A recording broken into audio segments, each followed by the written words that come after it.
राधे राधे सभी को। आप सभी को देवशयनी एकादशी की हार्दिक शुभकामनाएं। सनातन धर्म में प्रत्येक माह के कृष्ण और शुक्ल पक्ष की एकादशी पर श्री हरि और माँ लक्ष्मी की पूजा और व्रत करने का विधान है। सभी एकादशियों का विशेष महत्व है। वहीं आषाढ़ माह में पड़ने वाली देवशयनी एकादशी को बेहद महत्वपूर्ण माना जाता है। इस दिन से चतुर्मास की शुरुआत भी हो जाती है। साल आषाढ़ माह के शुक्ल पक्ष की एकादशी तिथि के दिन देवशयनी एकादशी मनाई जाती है। ज्योतिषी गणना के अनुसार इस बार 17 जुलाई को देवशयनी एकादशी है।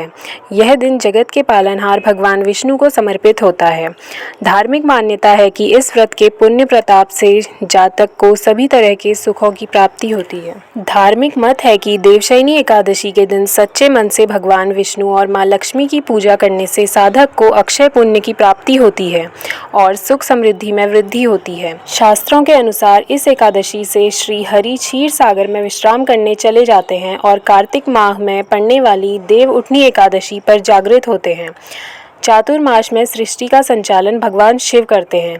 इस अवधि को चातुर्मास कहा जाता है।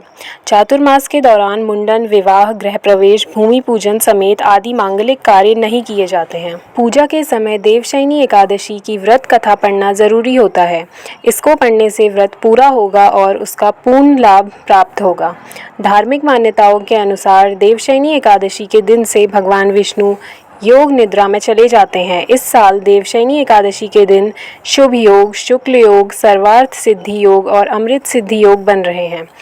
देवशयनी एकादशी का व्रत करने से व्यक्ति के पाप मिटते हैं और पुण्य की प्राप्ति होती है। भगवान विष्णु की कृपा से व्यक्ति को मृत्यु के बाद स्वर्ग की प्राप्ति होती है। एक बार युधिष्ठिर ने भगवान श्री कृष्ण से आषाढ़ शुक्ल एकादशी की व्रत विधि और महत्व के बारे में बताने का अनुरोध किया। तब भगवान श्री कृष्ण ने कहा कि इस व्रत को देवशयनी एकादशी के नाम से जानते हैं। यह व्रत जीवों के उद्धार के लिए महत्वपूर्ण माना जाता है। जो इस व्रत को नहीं करता है उसे नरक में स्थान मिलता है। कथा के अनुसार एक समय में एक महान राजा मानधाता थे जो बहुत ही दयालु, धार्मिक, प्रतापी और सत्यवादी थे। वे अपनी प्रजा को संतान की तरह सेवा करते थे, उनके सुख और दुख का ध्यान रखते थे। उनके राज्य में सभी खुशहाल थे। एक बार ऐसा समय आया कि लगातार 3 साल तक बारिश नहीं हुई, जिसके कारण फसलें बर्बाद हो गई और अकाल पड़ गया। उनकी प्रजा त्राही त्राही करने लगी। एक दिन प्रजा ने राजा से गुहार लगाई कि आप इस स्थिति से बाहर आने का कोई उपाय करें। राजा मानधाता भी परेशान हो गए। उनसे यह देखा नहीं गया और वे सेना के साथ जंगल की ओर चले गए। वे काफ़ी दिनों तक यात्रा करते रहे और तब जाकर वे ब्रह्मा जी के पुत्र अंगीरा ऋषि के आश्रम के पास पहुँचे। वे आश्रम के अंदर गए और अंगीरा ऋषि को प्रणाम किया।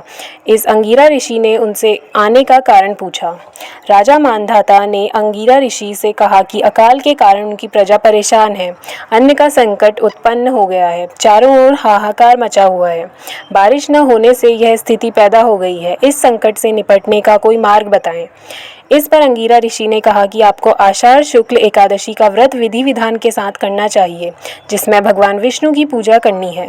अंगीरा ऋषि ने कहा कि इस व्रत के करने से भगवान विष्णु प्रसन्न होंगे और आपकी मनोकामना पूरी करेंगे। आपके अर्जित पुण्य से राज्य में बारिश होगी और अन्न का संकट दूर होगा।